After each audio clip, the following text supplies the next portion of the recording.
35 दिवसाचा प्लॉट आहे आणि ह्याची ग्रोथ बघा, सेटिंग बघा तुम्ही, सेटिंगसुद्धा ओके आहे. अजिबात कुठेसुद्धा करप्या नावाचं किंवा कुठलीच भुरी वगैरे किंवा कीड वगैरे काही सुद्धा नाही. फ्लावरिंगसुद्धा ओके आहे मित्रांनो.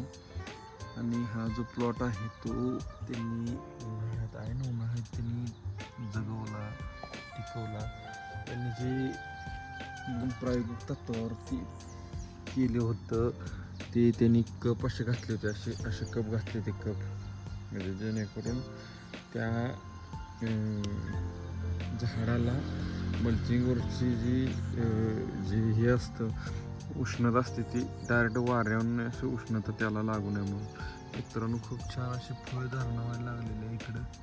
नुसतं एक प्लॉट